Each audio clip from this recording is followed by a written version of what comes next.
아무리 좋은 표적도는 면역항암제로 암을 잘 때려잡아 암이 잘 치료되어 회복되더라도 평소에 암을 일으키는 원인을 완전히 제거하지 않으면 암은 다시 재발합니다.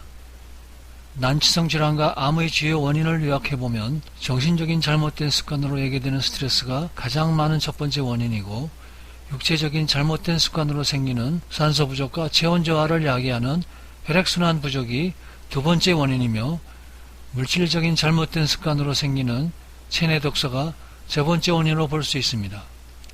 그래서 현대의학으로 암 치료가 어려운 것은 이러한 세 가지 원인을 근본적으로 해소시키지 못하기 때문이라고 말할 수 있습니다. 그러므로 암과 난치성 질환을 예방하고 효과적으로 퇴치하기 위해서는 세 가지 근본적인 원인을 개선함으로써 면역력을 높아지게 하면 암은 자연적으로 치료될 수 있는 것입니다. 첫 번째, 정신적인 습관을 고치는 방법은 가장 많이 치중해야 될 부분입니다. 그래서 그 방법도 다양하지만 특히 쓸데없는 걱정과 감정이입은 심령만 상하게 하므로 스스로의 그릇을 파악하고 욕심과 감정을 절제하는 것이 필요합니다. 그리고 평소에 멍 때리는 시간을 많이 갖도록 하여 긍정적인 마음을 갖는 것이 중요합니다.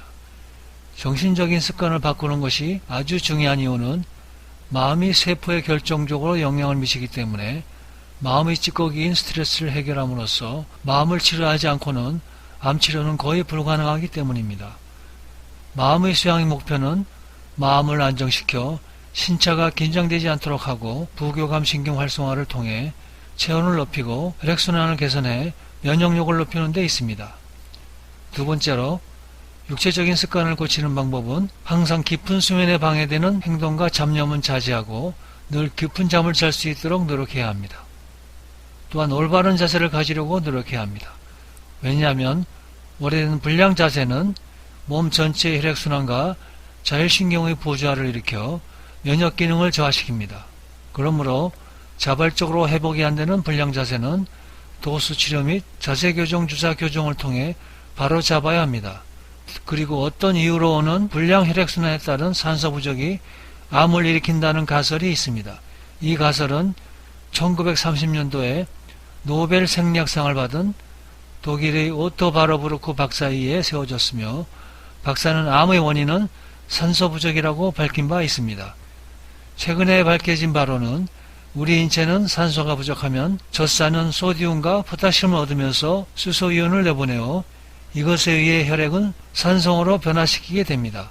그리고 이런 체액의 산성화는 다시 혈액의 점도를 높여 점점 더 혈액순환과 림프액의 순환장애를 야기하여 말초의 지속적인 산소 부족을 야기하는 악순환을 만들어 결국 세포는 대하세포처럼 급격한 세포 증식을 일으켜 암이 된다는 것입니다. 따라서 체내의 산소 공급을 늘리기 위해서는 산소가 많은 숲으로 가지 않아도 복압을 없애주는 호흡 관련 근육을 이완시켜 호흡 방법을 개선시켜주면 됩니다.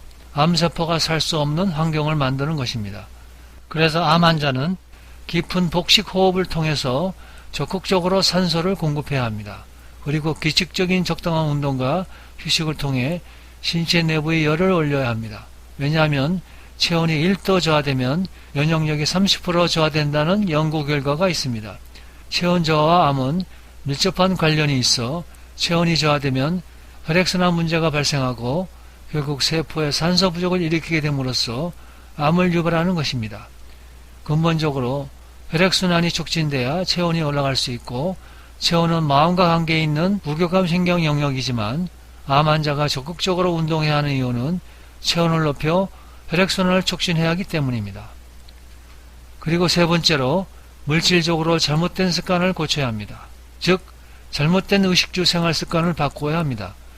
이것의 대표적인 것이 실내 환경과 식습관인데, 한국은 대부분 화강암 지대 위에 집들이 지어졌으므로 자연 상태에서도 실내의 방사선 물질인 라돈 수치가 높을 수 있기 때문에 자주 환기를 하여 공기를 순환시켜주는 것이 중요합니다.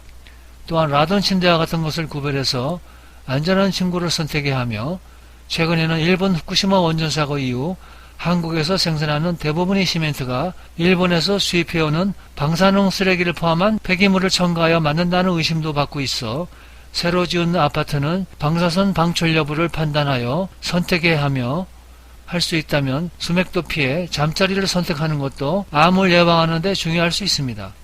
특히 식생활 문제는 몸 안의 독소를 증가시킬 수 있는 결정적인 요인으로 상당히 관심을 가져야 합니다.